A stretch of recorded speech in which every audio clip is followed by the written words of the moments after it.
Hello friends, कैसे हैं आप सब लोग। आई होप आप अच्छे होंगे। तो हमारी क्लास चल रही थी चाइना के बारे में। तो चाइना हमने कंप्लीट कर लिया था। तो आज हम उसके ऊपर जो मंगोलिया देश है, ये आप देख पा रहे होंगे मंगोलिया, तो हम इसके बारे में पढ़ने वाले हैं। तो हमारा देश आ चुका है ये मंगोलिया, जिसके बारे में हम पढ़ने वाले हैं। ये हम मंगोलिया।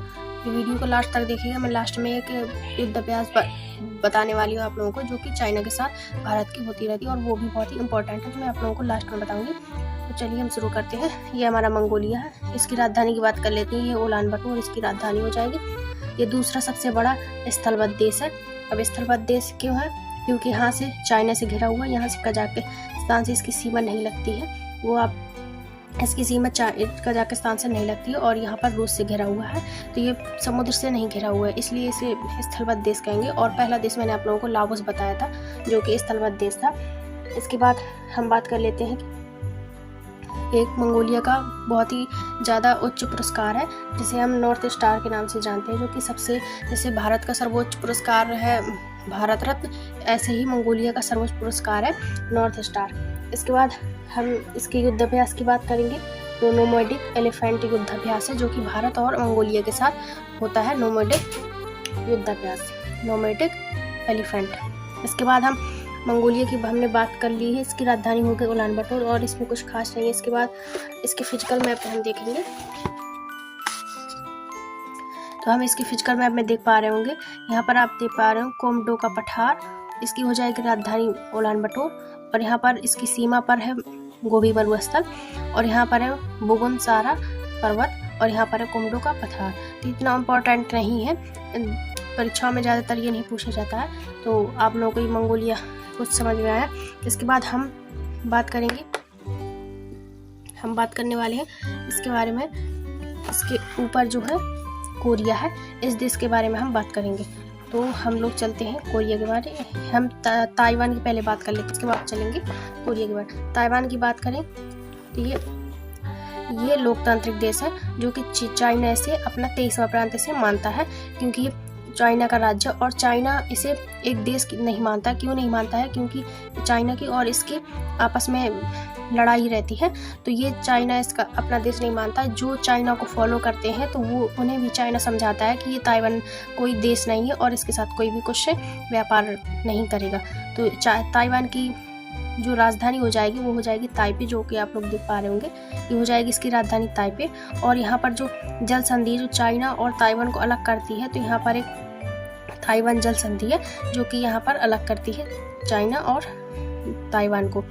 और हम देख लेते हैं कि ताइवान, तो चाइना के बढ़ते दबाव के कारण ताइवान ने अपना लिथुआनिया में अपना व्यापार का खोला है, वो भी ताइवान के नाम पर कार्यालय खोला है और स्थापित किया है। यहाँ पे अनानास की मात्रा ज़्यादा पाई जाती है ताइवान में। ये एक छोटा सा देश है। अभी ताइवान में नैन्सी पॉलिसी गई थी, जो कि अमेरिका की राजनेता थी। तो आपने सुना होगा, चीन और ताइवान के बीच विवाद चल गया था कि यहाँ पर कोई नहीं आ सकता है और ये चाइना इसे अपना राज्य मानता है, जबकि ताइवान इसका राज्य नहीं, और ये अपना एक देश घोषित कर चुका है, जिसकी राजधानी ताइपे है। अब इसके बाद हम ये जो चाइना है, इसे विद्रोही राज्य बताता है। इसके बाद हम चलते हैं कोरिया की तरफ। तो हम आ चुके हैं कोरिया के मैप पर। ये है कोरिया का मैप। तो आप देख पा रहे होंगे, इस तरीके से इसकी सीमा है। 2 भागों में डिवाइड है ये आप देख पा रहे हैं, काली पट्टी जा रही है। एक उत्तरी कोरिया है और एक दक्षिणी कोरिया। तो उत्तरी कोरिया की राजधानी हो जाए प्योंगयांग, और दक्षिणी कोरिया की राजधानी है सियोल। अब जो दक्षिणी कोरिया और उत्तरी कोरिया को जो अलग करती है, उस रेखा का नाम है 38 डिग्री समानांतर रेखा। तो 38 डिग्री समानांतर रेखा उत्तरी कोरिया दक्षिणी कोरिया को अलग करती है। अब उत्तरी कोरिया में किम जोंग है, जो तो वो यहाँ का राजा है, और यह परमाणु संपन्न देश है। गरीब जरूर है, लेकिन यहाँ पर परमाणु संपन्न देश है। यहाँ पर बिना परमिशन के कोई भी अपने मन का कोई भी काम नहीं कर, किम जोंग का ही चलता है यहाँ पर। इसके बाद ये दक्षिणी कोरिया की बात कर लेते हैं। तो ये बहुत ही शांत देश है, और इसका संबंध अमेरिका से अच्छा है। और यहाँ पर ये परमाणु संपन्न देश नहीं है, लेकिन इसका जो व्यापार है और जो मिलता जुलना सबसे है इसका। और इसकी उत्तरी कोरिया की बात करेंगे तो इसका संबंध चीन से ज़्यादा है और इसका मित्र भी है। ये परमाणु संपन्न देश है। अगर किसी ने भी इसके ऊपर बम गिरा दिया तो ये उसके ऊपर भी गिरा देगा, और नहीं भी गिराया तो ये वैसे ही गिरा देगा। ना ही ये किसी से व्यापार करता है और ना कुछ, बस खाली अपनी ही तानाशाही दिखाता रहता है। ये तानाशाही देश है। इसके बाद हम इसकी फिजिकल मैप में देखेंगे तो फिजिकल मैप में आप देख पा रहे होंगे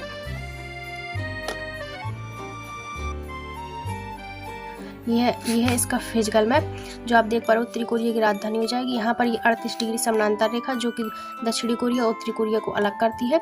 और यह इसके बगल में एक पीला सागर है। इसकी जो सीमा है वो चीन से लगती है। आप देख पा रहे होंगे यहाँ पर चीन है जो कि इसकी सीमा लगती है। तो आई होप आप लोगों को ये समझ में आया होगा। इसके बाद हमारा चाइना तो हमने कंप्लीट कर लिया था, मंगोलिया आज कर लिया, इसके बाद ताइवान भी कर लिया और कोरिया देश भी कर लिए। इसके बाद हम बाकी के देश कल पढ़ेंगे। इससे बनने वाले सारे क्वेश्चन हम लोग कवर करने वाले हैं। तो चलिए शुरू करते हैं। तो आप लोग अपनी स्क्रीन पर देख पा रहे होंगे इससे बनने वाले सारे क्वेश्चन मैंने अपनी स्क्रीन पर लगा दिए हैं। तो आप देखेंगे पहला क्वेश्चन है जैसे ताइवान की राजधानी क्या है। इसका राइट आंसर होगा ऑप्शन ए ताइपे। ताइवान बहुल देश है। इसका राइट आंसर होगा ऑप्शन डी ईसाई। कोरिया प्रायद्वीप पर 2 देश हैं, वह कौन है। हाँ, तो कोरिया प्रायद्वीप भी है क्योंकि वह 3 ओर से जल से घिरा हुआ है, इसलिए ये प्रायद्वीप भी है। तो इसमें 2 देश आते हैं, उत्तरी कोरिया और दक्षिणी कोरिया। तो इसका राइट आंसर होगा ऑप्शन सी ए और बी दोनों। उत्तरी कोरिया की राजधानी है तो इसके राइट आंसर होगा ऑप्शन बी प्योंगयांग।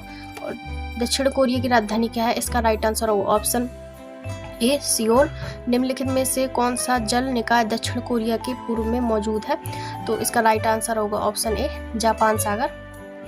उत्तर कोरिया को कौन सी रेखा अलग करती है। तो इसमें 4 ऑप्शन है। 17 डिग्री, तो मैंने 17 डिग्री बताया था आप लोगों को कि 17 डिग्री वियतनाम को, दक्षिणी वियतनाम और उत्तरी वियतनाम को अलग करती है।